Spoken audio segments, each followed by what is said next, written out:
Penyakit kusta. Tuhan berfirman kepada Musa dan Harun, apabila pada kulit badan seseorang ada bengkak atau bintil-bintil atau panau yang mungkin menjadi penyakit kusta pada kulitnya, ia harus dibawa kepada Imam Harun atau kepada salah seorang dari antara anak-anaknya, imam-imam itu. Imam haruslah memeriksa penyakit pada kulit itu, dan kalau bulu di tempat penyakit itu sudah berubah menjadi putih dan penyakit itu kelihatan lebih dalam dari kulit, maka itu penyakit kusta. Kalau imam melihat hal itu, haruslah ia menyatakan orang itu najis.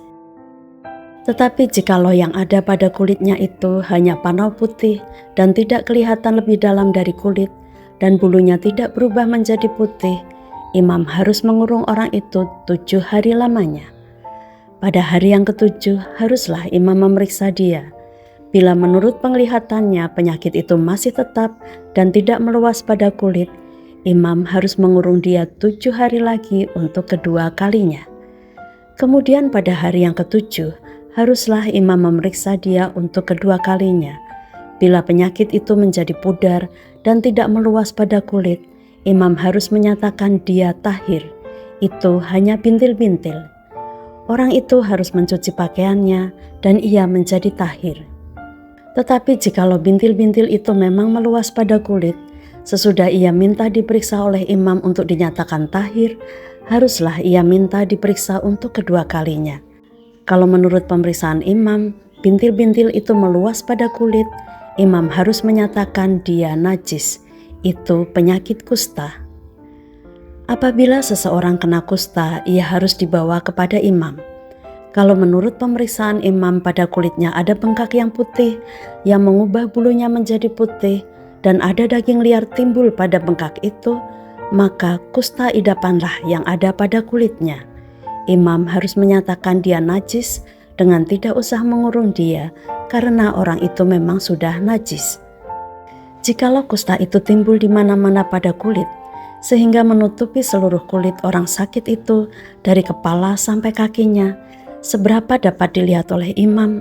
Dan kalau menurut pemeriksaannya kusta itu menutupi seluruh tubuh orang itu, maka ia harus dinyatakan tahir oleh imam.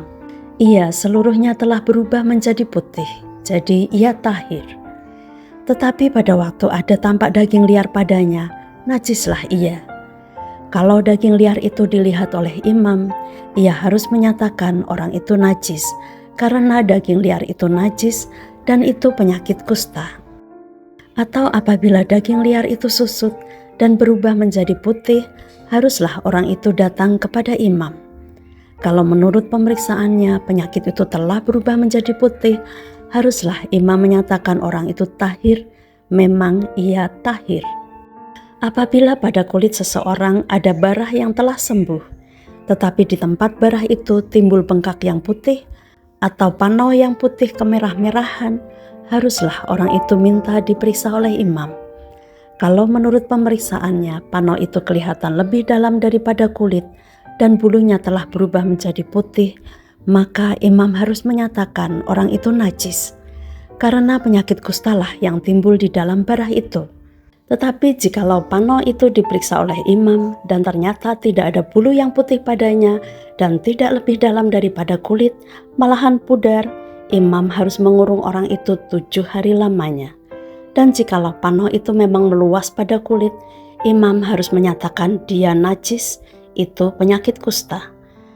Tetapi jikalau panau itu masih tetap dan tidak meluas, maka itu bekas barah dan imam harus menyatakan orang itu tahir. Atau apabila pada kulit seseorang ada lecur karena api dan daging liar yang timbul pada lecur itu menjadi panau yang putih kemerah-merahan atau putih, maka imam harus memeriksa panau itu. Bila ternyata bulu pada panau itu berubah menjadi putih dan panau itu kelihatan lebih dalam dari kulit, maka yang timbul di dalam lecur itu adalah penyakit kusta dan imam harus menyatakan orang itu najis. Itu penyakit kusta.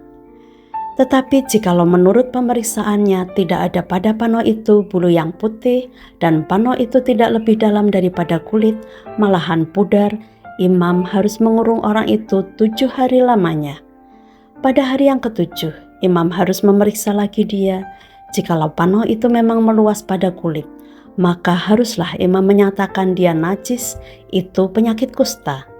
Tetapi jikalau panoh itu masih tetap dan tidak meluas pada kulit, malahan pudar, maka itu bengkak lecur dan imam harus menyatakan dia tahir sebab itu bekas lecur. Apabila seorang laki-laki atau perempuan mendapat penyakit pada kepala atau pada janggut, imam harus memeriksa penyakit itu. Bila itu kelihatan lebih dalam dari kulit dan ada padanya rambut halus yang kuning, maka imam harus menyatakan orang itu najis karena itu kudis kepala, yakni kusta kepala atau kusta janggut. Dan apabila menurut pemeriksaannya penyakit kudis itu tidak kelihatan lebih dalam dari kulit dan tidak ada padanya rambut yang hitam, maka imam harus mengurung orang yang kena penyakit kudis itu 7 hari lamanya. Pada hari yang ke-7, imam harus memeriksa penyakit itu. Bila ternyata kudis itu tidak meluas dan tidak ada rambut yang kuning padanya, dan kudis itu tidak kelihatan lebih dalam dari kulit, maka orang itu harus bercukur. Hanya tempat kudis itu tidak boleh dicukurnya. Lalu imam harus mengurung orang yang kena kudis itu untuk kedua kalinya 7 hari lagi. Kemudian pada hari yang ke-7, imam harus memeriksa lagi kudis itu. Bila ternyata kudis itu tidak meluas pada kulit dan tidak kelihatan lebih dalam dari kulit, maka imam harus menyatakan orang itu tahir dan ia harus mencuci pakaiannya dan ia menjadi tahir. Tetapi jikalau kudis itu memang meluas pada kulit sesudah ia dinyatakan tahir dan menurut pemeriksaan imam kudis itu meluas pada kulit, maka imam tidak usah lagi mencari rambut yang kuning, memang orang itu najis. Tetapi jikalau menurut penglihatan imam kudis itu masih tetap dan ada rambut hitam tumbuh pada kudis itu, maka kudis itu sudah sembuh dan orang itu tahir dan imam harus menyatakan dia tahir.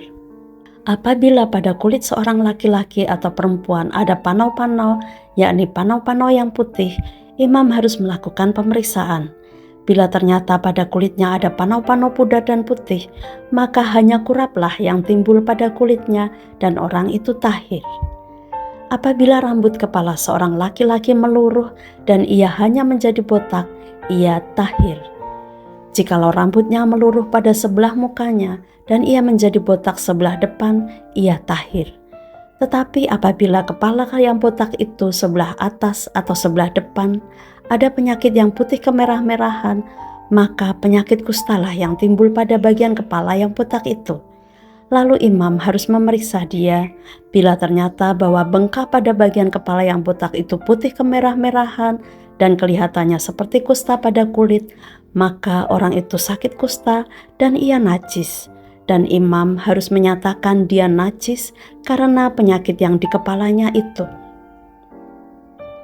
Orang yang sakit kusta harus berpakaian yang capik-capik, rambutnya terurai, dan lagi ia harus menutupi mukanya sambil berseru-seru, najis, najis. Selama ia kena penyakit itu, ia tetap najis. Memang ia najis, ia harus tinggal terasing, di luar perkemahan itulah tempat kediamannya. Apabila pada pakaian ada tanda kusta, pada pakaian bulu domba atau pakaian lenan, entah pada benang lungsin, atau benang pakannya, entah pada kulit atau sesuatu barang kulit, kalau tanda pada barang-barang itu sudah kemerah-merahan warnanya, maka itu kusta. Hal itu harus diperiksakan kepada imam. Kalau tanda itu telah diperiksa oleh imam, ia harus mengasingkan yang mempunyai tanda itu 7 hari lamanya. Pada hari yang ke-7, ia harus memeriksa tanda itu lagi. Apabila tanda itu meluas pada pakaian atau benang lungsin atau benang pakan atau pada kulit, entah untuk barang apapun kulit itu dipakai, maka itu adalah kusta yang jahat sekali dan barang itu najis. Ia harus membakar barang-barang yang mempunyai tanda itu, karena itu kusta yang jahat sekali. Barang-barang itu harus dibakar habis. Tetapi jikalau menurut pemeriksaan imam tanda itu tidak meluas pada barang-barang itu, maka imam harus memerintahkan orang mencuci barang yang mempunyai tanda itu. Lalu ia harus mengasingkannya 7 hari lagi untuk kedua kalinya. Kemudian sesudah barang itu dicuci, imam harus memeriksa tanda itu lagi. Bila ternyata rupa tanda itu tidak berubah, biarpun itu tidak meluas, maka barang itu najis dan engkau harus membakarnya habis, karena tanda itu semakin mendalam pada sebelah belakang atau sebelah muka. Dan jikalau menurut pemeriksaan imam tanda itu menjadi pudar sesudah dicuci, maka ia harus mengoyakkannya dari barang-barang itu. Tetapi jikalau tanda itu tampak pula pada barang-barang itu, maka itu kusta yang sedang timbul. Barang yang mempunyai tanda itu haruslah kau bakar habis. Tetapi barang-barang yang telah kau cuci, sehingga tanda itu lenyap daripadanya, haruslah dicuci untuk kedua kalinya, barulah menjadi tahir. Itulah hukum tentang kusta yang ada pada pakaian bulu domba, atau lenan, atau pada benang lungsin, atau pada benang pakan, atau pada setiap barang kulit, untuk menyatakan tahir atau najisnya.